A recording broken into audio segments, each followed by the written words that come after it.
How's it going, everybody? Lampini here again today, and we are going to be reviewing Week 11 of the 2025 NFL season. We are more than halfway through, and we're seeing who the contenders and the pretenders are. So we're near the end of the season. Without further ado, let's take a look at my predictions. Bam! So my predictions last week went extremely well. I was 10-4 with my predictions. The games that I got wrong, the Bills were upset by the Dolphins. The Patriots beat the Buccaneers. That was one of the more toss-up games. I'm not really surprised about that one. The Saints upset the Panthers, and then the Texans upset the Jaguars. Other than that, every other game I got correct. So I like to think that was one of my better weeks for the season. For the season, I am 95, 53, and 1. Another fantastic week. My predictions keep getting better. Right here is the percent that I have gained, that I have predicted right as well. The tie is not in the statistics there, but you'll see that my predictions are going really well. So if you have any money lines you need help with, holler at your boy. I will give you some good predictions. So let's kick things off with Thursday Night Football, like we always do. So for Thursday night, we have the New York Jets at the New England Patriots. The Patriots defeated the Buccaneers in a very tough showing. They beat them 28-23. That score is very deceptive because the Buccaneers scored a last-second touchdown to bring it within one score. I got to say, the Patriots are really, really impressing me. They look like world beaters. They look like they can go all the way this year, which kind of sucks because they've gone all the way for the past 20 years, and now they have a new head coach and a new quarterback, and they're back like they never left. Quite annoying there. But it's going to be very interesting. Well, this game won't be interesting. It's at home. It's on Thursday. The Patriots are going to win. I'm just getting that out of the way. The Jets did beat the Browns. They are 2-7 right now. It was a pretty entertaining game against the Browns. Breece Hall had a very good game. He had some nice rushes, and stuff like that. Justin Fields had a decent, actually, no, he didn't have a decent game. He was 6 of 11 for 54 yards, a touchdown, a pick, and a 60.4 passer rating. So he only completed 6 passes. But they won, so, that's all that really matters. They're not the worst team in the league. But the Patriots are going to win this game. They look incredible. Travion Henderson had 14 carries for 147 yards and 2 rushing touchdowns. So that was very impressive. Stephon Diggs had a receiving touchdown. Mac Hollins had over 100 yards receiving. The Patriots are firing on all cylinders, and I really think that they are going to make some noise this year in the playoffs. I had said that their ceiling was a wild card exit, but it's looking like they're a lot better than that. So I'm going with the Patriots. And now we come to the international game. This is in Madrid. We have the Washington Commanders at the Miami Dolphins. Both teams are 3-7. The Dolphins are coming off an upset victory over the Buffalo Bills, which I thought was really impressive. Tua Tagovailoa had a decent game, 15-21, 173 yards, 2 touchdowns, 2 interceptions, an 88.1 passer rating. A decent game for Tua, but a lot of good stuff happened. Jalen Waddle, 5 receptions, 84 yards, a touchdown, a 38-yard touchdown that was magnificent. Devon Achane was the real star of the show. He had 22 carries for 174 rushing yards and 2 rushing touchdowns. He added 51 receiving yards on top of that. So he had 225 total yards from scrimmage, which was a very impressive thing there. The Dolphins are just a bad team. You look at the Commanders, though, and they are an injured team. The Dolphins, outside of Tyreek Hill, are pretty healthy. This is just a lost season for the Commanders through and through. They got thrashed by the Lions 44-22, and I can't say I expected any different with Marcus Mariota playing with, the whole team is injured. Trey Amos, our very impressive rookie cornerback that's been showing a lot of promise this year, broke his fibula. He's out for the rest of the year. Look at your wide receivers. Terry McLaurin's out. Noah Brown's out.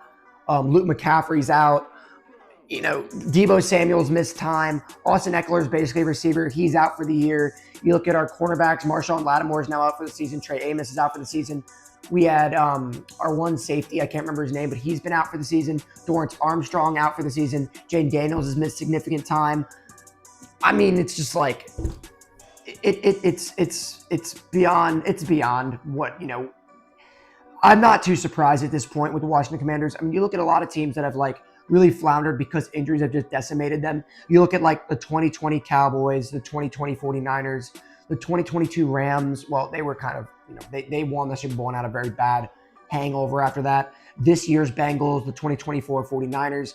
These are all teams with promise that underperformed because of injuries, and I just think the Commanders are one of those teams. Dan Quinn is taking over as defensive coordinator because our defense has played so poorly, which I think is kind of okay because our defense wasn't really that good to begin with even last year. I don't think Joe Witt is a defensive coordinator. He's not up to snuff. Like, he was elevated to that role by Dan Quinn, and he hasn't done well, so I just don't think he's cut out for it. So if anything, that might help us next year, that we're not going to have Joe Witt there again. But, I mean, this is a lost season for the Commanders with the amount of injuries that we have. I actually think the Dolphins are going to win this game. I'm going with the Dolphins. It's like really, really sad, but I do think that they're going to win. It's just going to help our draft stock, I guess. But yeah, it's really sad with what the Commanders were able to do last year. We got some real bad luck this year, and I'm just hoping that in 2026, next year, we come back and we're stronger. Like, we kind of pick up where we left off in 2024 and we reestablish ourselves as a good team. Because I think we are a good team. In the beginning of the year, we were playing well. Like, we should have beat the Bears. We did well against the Chargers. Like, I legitimately think we're a good team when we're healthy, when our entire starting lineup isn't out. But I'm going with the Dolphins. I think they're going to win just simply because we are so injured. Next up, we have the Carolina Panthers at the Atlanta Falcons. Both these teams are coming off of losses. Neither one of these teams is going to win the NFC South. That's going to go to Tampa. The Panthers were 5-4, and they had a prime opportunity to beat a weak Saints team to become 6-4 and get in an even stronger situation to make a wild card push, right? It didn't exactly happen. This is a game the Panthers need to win to keep in playoff contention. And outside of the opening drive, which I might add was saved with a penalty off of a Bryce Young interception, they had 4 straight punts, end of half. They missed a field goal. They had a fumble, interception, and then downs. They only had 175 yards of total offense. And when you're playing a team as bad as the Saints, that's really pitiful. Bryce Young was 17-25, 124 yards, and interception, a 62.8 passer rating. And this is kind of where the concern comes in. Even when the Panthers were winning, Bryce Young wasn't putting up great stats. I think that, the jury might be out on him. And I think Bryce Young is going to go down as a bust.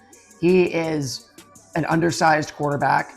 I think that he's kind of like Tua, I think, where I think he has the faculties. I don't think he's not like a quarterback up here. I just don't think he has the physical traits to really get the job done, which is very, very disappointing. The Falcons, on the other hand, are 3-6. They're 3-6. And what's disappointing about the Falcons is they have played a lot of teams very tough. They went against the Colts and they forced them to overtime before the Colts won. So even though the Falcons are 3-6, this is another example of what I was saying about the Commanders. The Commanders and the Falcons are similar records. The Commanders are injured to hell. The Falcons aren't. The Falcons have all their skill position players. They are just falling short in each of their games. And that's what the Falcons have been the last couple of years. If you look at their record right here, they've been a 7 or 8 win team for the last 3, 4, 5 years. So they've been in mediocrity hell, despite all the talent that they have on offense with Bijan Robinson, Drake London, Kyle Pitts, Tyler Algier, another great backup running back by committee to complement Bijan Robinson, but they still can't get the job done. That being said, it's at home, and I do think the Falcons are going to win. And that's just going to remove the Panthers from playoff contention even further. They had a chance. They were doing well, and they're kind of let it slip between their fingers now. And now I think a serious conversation needs to be had about Bryce Young if he is the future of this franchise, because it seems as though he really is holding down this team with his quarterback play. So I'm going with the Falcons. Next up, we have the Tampa Bay Buccaneers at the Buffalo Bills. These are 2 playoff contending teams that had some pretty brutal losses that kind of dropped their stock a little bit. The Buccaneers, like I said, lost to the Patriots 28-23, and the game wasn't as close as that because Baker threw a touchdown pass with 20 seconds left in the game, which brought it down to 1 score. Saying that, he was 28 of 43 for 273 yards for 3 touchdowns, a 106.1 passer rating. But like I had said, one of those touchdowns was in garbage time.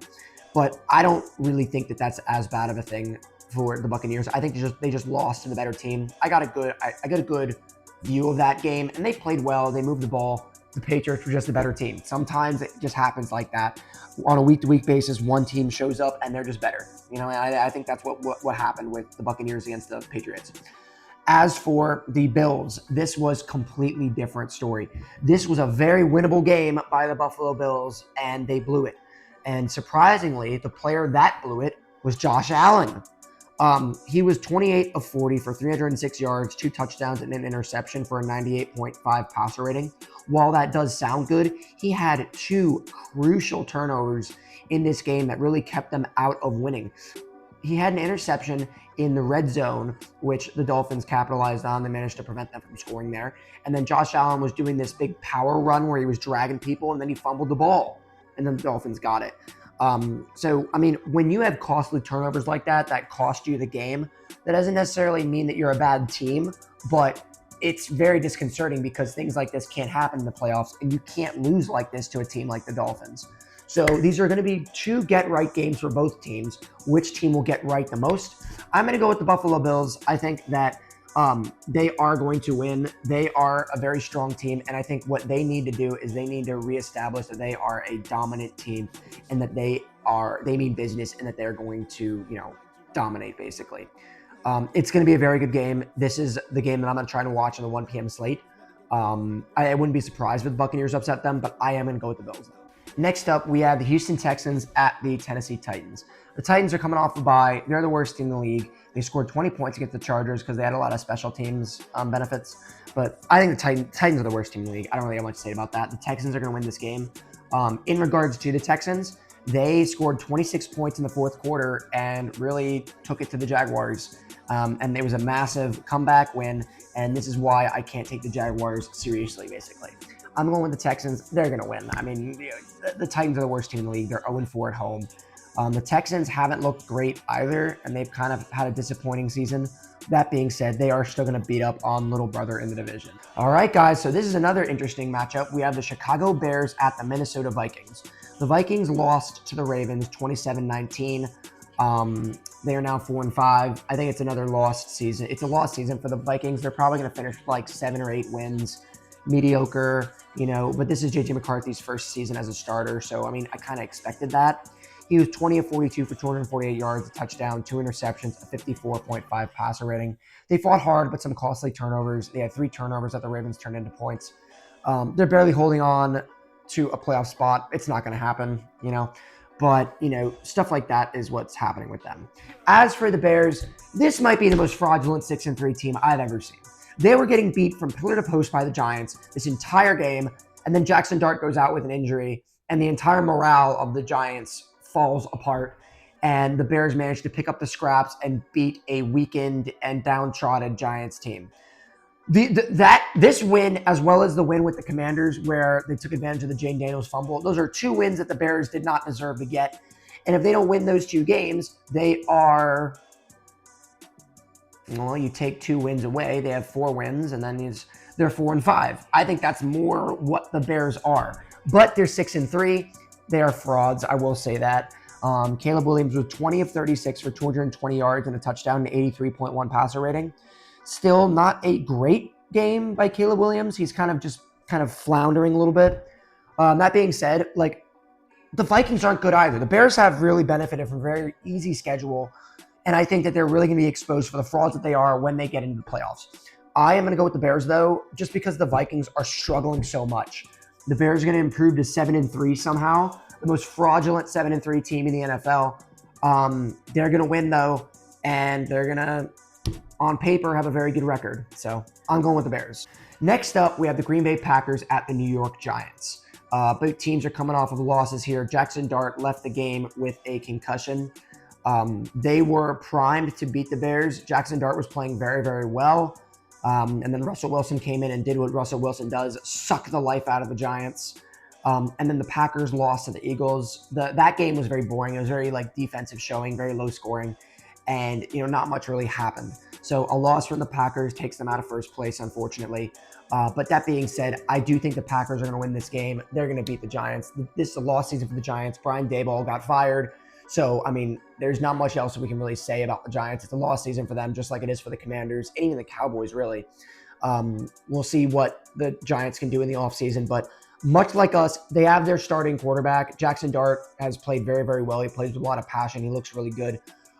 So I'm going with the Packers, though. They are the ones fighting for a playoff spot, so I have them winning. Next up, we have the Cincinnati Bengals at the Pittsburgh Steelers.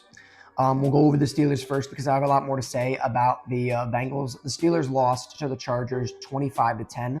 And it was not a great game by the Steelers. Aaron Rodgers was 16 of 31 for 161 yards, a touchdown, 2 interceptions, and a 50.6 passer rating. Aaron Rodgers is turning 42 soon, and he looked every bit of it in this game. You know, Aaron Rodgers is having a good year, but when you think about it, he's on the veteran minimum. He's not getting paid like he used to.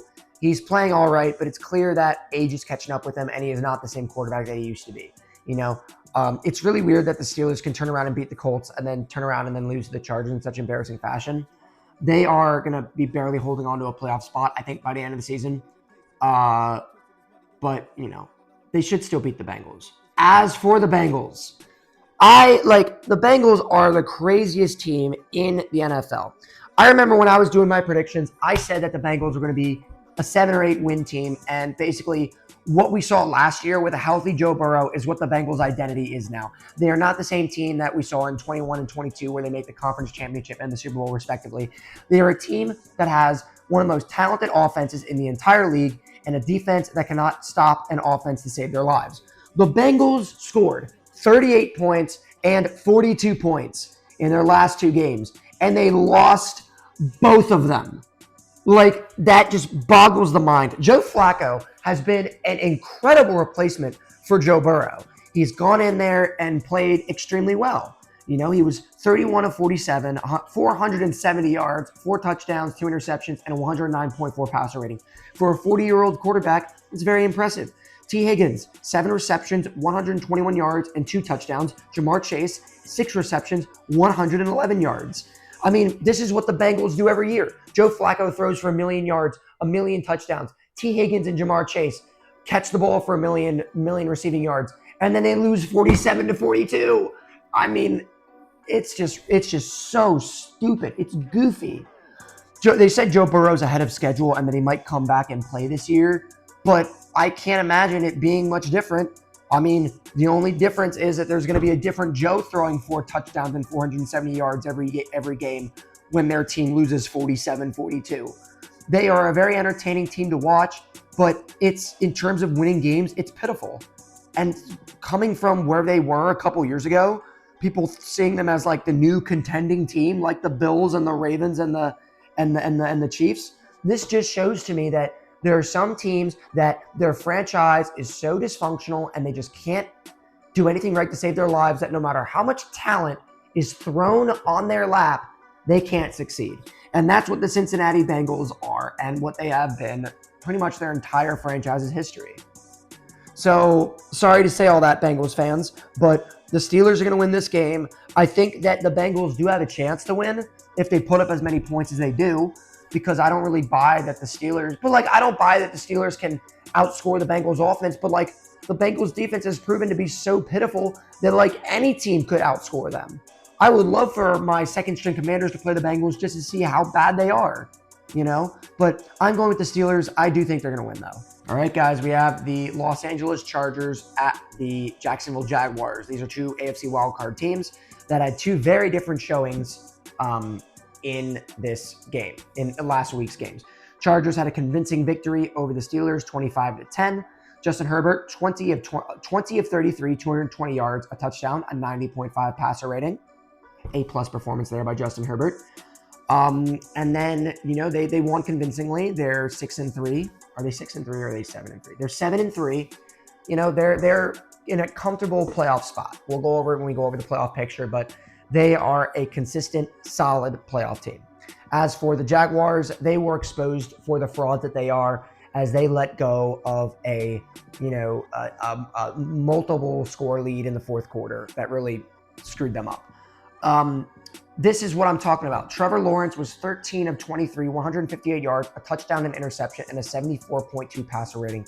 Despite the Jaguars playing well and winning a lot of these games, the thing that's holding them back is Trevor Lawrence. Just like Tua's holding back the Dolphins and Bryce Young is holding back the Panthers, Trevor Lawrence has not been able to put it together for the Jaguars.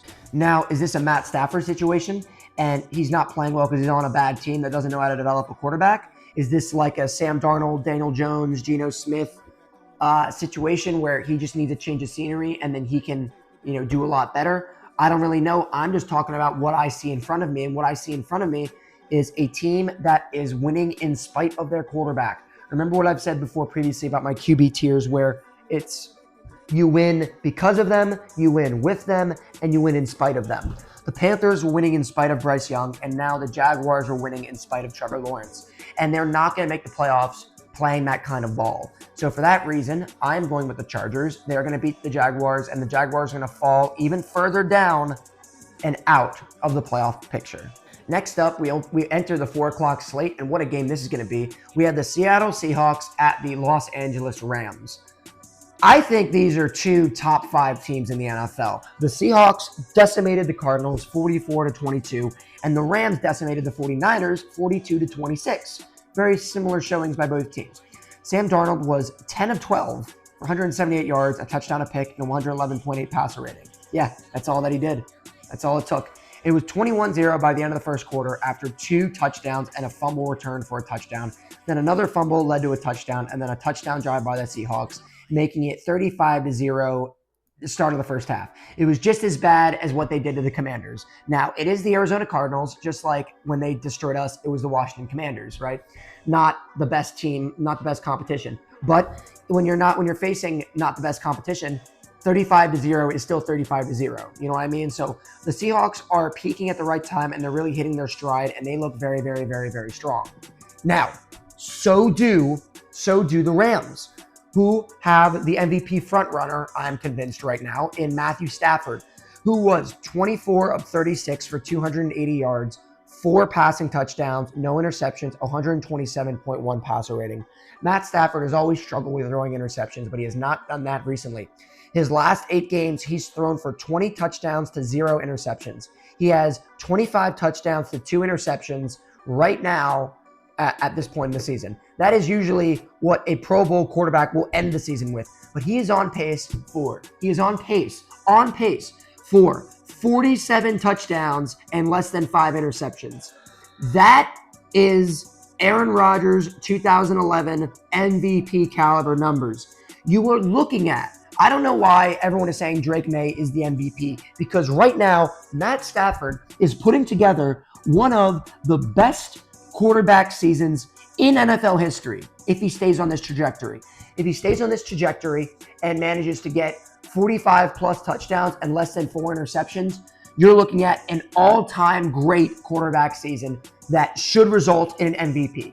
And honestly, I think it will further solidify him in the Hall of Fame discussion. I think if he finishes out this season, gets the MVP, and has the season that he can have, I think we can officially say Matt Stafford's a Hall of Famer. You know what I mean? He got his ring and he got his MVP. You know, he's something else. But I mean, enough about gushing about that. The Rams, I think, are arguably the best team in the NFL. Their offense is running on all cylinders. I already talked about Matt Stafford. Kyron Williams had 2 rushing touchdowns. Puka Nacua had a receiving touchdown. Devontae Adams had a receiving touchdown. Matt Stafford is spreading the ball around. Their offense looks unstoppable. So it's going to be very interesting to see what happens when these two powerhouses go against each other, because they've both looked unstoppable the last couple weeks. So what happens when 2 unstoppable looking teams face against each other? We're going to find out in this one. I'm going to go with the home team, though, and I'm going to go with the Rams. I think they're going to win. It's going to be a great game. It's the 4 o'clock slate, and this is the game that I'm going to try and watch. I'm going with the Rams, though. Next up, we have the San Francisco 49ers at the Arizona Cardinals. Both these teams got crushed by the 2 teams that I listed previously. Not really much to say about either of these teams. I mean, the 49ers put up a little bit better of a fight. Mac Jones was 33 of 39 for 319 yards, 3 touchdowns, an interception, 115.7 passer rating. So, I mean, he played all right. And again, they always talk about the quarterback controversies this season now that Brock Purdy has been injured. But when Brock Purdy is healthy again, they're going to give him his job back. But, you know, Kyle Shanahan always wanted Mac Jones. They got Mac Jones, and now you can really see what he can do on a very good team. But, I mean, this is a meaningless. Well, I guess it's not meaningless because the 49ers are 6-4, and they need to try and battle back into getting into a wild card spot, which we'll talk about in a little bit later. But I do think they're going to beat the Cardinals. This is a lost season for the Cardinals. I think that they need to think about some serious rebuilding after this. So for that reason, I'm going to go with the 49ers. I think they're going to win. And now we have the Baltimore Ravens at the Cleveland Browns, a divisional round matchup. The Ravens are 4-5. They were 1-5 at one point. They have won 3 straight. Lamar Jackson is back. And to put it simply, they are looking like the Ravens that we expected them to be. They continue their journey, digging themselves out of this hole. If they beat the Browns, they'll be 5-5, and they will continue to further that. They won convincingly against the Vikings. I will say this, though. The Browns always seem to have the Ravens' number. They have always seemed to play the Ravens tough because it's a divisional round matchup and all that stuff. I am going to go with the Ravens, though, just because I think that the Browns are just too bad of a team to cause the upset. The Ravens' journey to pull themselves out of this hole continues. If they win, they will improve to 5-5.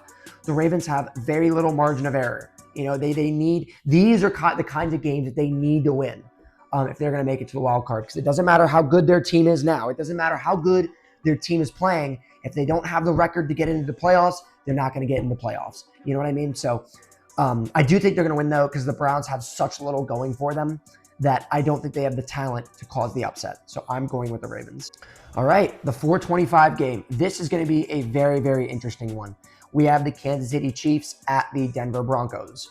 The Broncos are 8-2. The Chiefs are 5-4. The Broncos might be one of the more fraudulent 8-2 teams in NFL history. Why do I say that? Their Thursday night game against the Raiders was atrocious. They won 10-7. Bo Nix was 16 of 28, 150 yards, a touchdown, 2 interceptions, and a 54.2 passer rating. Remember what I was saying about Bryce Young and Trevor Lawrence, the Jaguars and the Panthers winning in spite of their quarterback. I'm going to say it right now. The Broncos are doing the same thing with Bo Nix. They are winning in spite of their quarterback. Bo Nix is playing below average starting quarterback play. But because Sean Payton is such a great head coach and the Broncos defense is one of the best in the league, they're keeping these games low scoring and they're doing just enough on offense to win games. You should not be beating the Raiders 10-7. You should be blowing them out. The Raiders are one of the worst teams in the league. You should be blowing them out. I don't care if it's a divisional round matchup. Like, you need to blow them out. And this will be very, very telling because the Kansas City Chiefs are going to look, they're in a similar situation to the Ravens where they need to dominate to win this game. The Chiefs are in a very similar situation to the Ravens where they're in the outside looking in. We know they're good teams. It's just going to be a matter of if they can get their record to the right spot to get there. You know what I mean? So in a stunning upset, I actually am going to go with the Chiefs here. I think the Chiefs are going to win, and I think people are going to be surprised. The Broncos are going to be exposed, basically. We're going to see that the Broncos are not as good as their 8-2 record are. They're a good team, but they're not an 8-2 good team. So I'm going with the Chiefs. Next up, we have the Detroit Lions at the Philadelphia Eagles. Now, this is going to be a great game. This is a lot like the Seahawks and the Rams earlier. These are probably the two. God, the NFC is very strong because you have the Seahawks and the Rams, and then you also have the Lions and the Eagles. Some real, real good teams here. The Lions crushed us. You know, not much to say. Jared Goff, 25 of 33, 320 yards, 3 touchdowns, 135.9 passer rating. They crushed us. Jahmyr Gibbs, 15 carries, 142 yards, 2 rushing touchdowns. They crushed us. Jamison Williams, 6 receptions, 119 yards, and a touchdown. They crushed us. It is what it is. The Eagles did not look as good in their victory, but the Packers are a lot better team than the Commanders are. This is another great measuring stick game similar to the Seahawks and Rams to see out of the powerhouse teams that are in this conference, who is better, who's going to separate one from the other. This is going to be a phenomenal game. I can't wait to watch it. I actually am going to go with the Lions on this one because I think that they just look a lot more impressive. The Eagles look a lot more beatable, and I basically think the Lions are going to win. I'm going with them. Last but definitely least, we have the Dallas Cowboys at the Las Vegas Raiders. The Cowboys lost to a bad team on their bye, and they need a comeback win. after that, reestablished dominance as a top offense in the NFL. The Raiders lost to the Broncos 10-7. I mean, they are the worst rebuilding team in the NFL right now. In terms of like rebuilding, they're the absolute worst, as bad as it gets. I'm going with the Cowboys. Not really much to say about this. The Raiders are a poverty franchise. They suck. And the only way the Raiders are going to be a successful team is if Mark Davis sells the team and they start fresh with a new owner. And that's just how that is with the Raiders. So I blew through those predictions a little bit, guys. That concludes week 11. But now we are going to talk about the playoff picture. And now there is the playoff picture. So we're going to start off with the AFC. The Colts are still the number 1 seed at 8-2. The Broncos and Patriots are both 8-2 as well, nipping at their heels. Now, I said the Broncos are going to lose to the Chiefs, so I don't really have much to really say in terms of that. The Steelers are still the number 4 seed at 5-4. The Ravens are nipping at their heels. If the Steelers lose and the Ravens win, there's a chance the Ravens jump into that number 4 spot. Another thing, you have that 5-6. You have the Chargers and Bills at 7-3 and 6-3 respectively. I think both of those teams are pretty safe in those spots. I think the number 7 seed Jacksonville Jaguars at 5-4 are in big trouble. If the Chiefs win and then the Jaguars lose, which I think I predicted was going to happen, then the Jaguars get bounced out of the playoffs and then the Chiefs are back in. Right now, as we look at who's in the hunt for the AFC, I mean, only 2 teams really come to mind. We have the Ravens and the Chiefs. The Texans are 4-5, but I don't think that they are going to get hot enough for any of these other teams to kind of lose it. Like, the Chiefs would jump into the number 7 seed. I don't think they're going to blow it. The Bills aren't going to blow it, and the Chargers aren't going to blow it. You know what I mean? And, the Colts are the number 1 seed. So there's no way that the Texans are really going to get into the playoffs no matter how good their record is. The Ravens have an out because the Steelers are really starting to falter as well, and they could control their destiny by winning the division, right? I don't know if they're going to beat a team like the Chargers, which is who they would be projected to go against. That'd be another Harbaugh game. But yeah, I just don't think that would really happen. Now, on to the NFC. With the NFC, the Eagles are the number 1 seed at 7-2. The Seahawks are 7-2 as well. The Lions have jumped from the wild card to the division leader at 6-3, and the Tampa Bay Buccaneers are 6-3 as well at the number 4 slot. At our wild card positions, the Rams are the number 5 seed at 7-2. Now, whoever wins between the Rams and the Seahawks will take that number 2 seed because they're both 7-2. I think both teams are going to make the playoffs. At the number 6 seed at 6-3, we have the Chicago Bears. Again, the Bears are the biggest frauds in the NFL. They have 2 wins they didn't deserve against us and the Giants. But saying that, they still are the number 6 seed. But they'd be going against the Lions, and there's no way the Bears are going to beat the Lions. You know what I mean? So, but they're there. They're there, and we'll look at kind of who is in the hunt to see who could maybe upstage them. Then you have the Green Bay Packers at 5-3-1. They really jump back and forth from being seemingly world beaters to just kind of being bad, to put it simply. So, I mean, I really don't know what's going on with them. If we go in the hunt for the NFC, the San Francisco 49ers are 6-4. I'd say they are the main team that is going to kind of maybe supersede one of these other teams in the top 7. The Panthers are 5-5. So on paper, they could squeeze in, but I just don't think they're a talented enough team to cause that upset. And I don't see any of the NFC teams really faltering for, to really give them a chance to get into the wild card spot. Like the Bears could go on a losing streak, but I don't see the Packers going on a losing streak. And the Eagles, Seahawks, Lions, Bucks, and Rams, all 5 of those teams are going to make the playoffs. They have all shown me that they are playoff caliber teams. The only 2 teams that could bounce out are the Bears or the Packers, and I don't really see that happening with the Packers. So, I mean, I think the only real team that has a chance in the NFC is the 49ers. So, as we go over the playoff picture, things are starting to come together. Next week is week 12. We're coming down to the wire here, guys.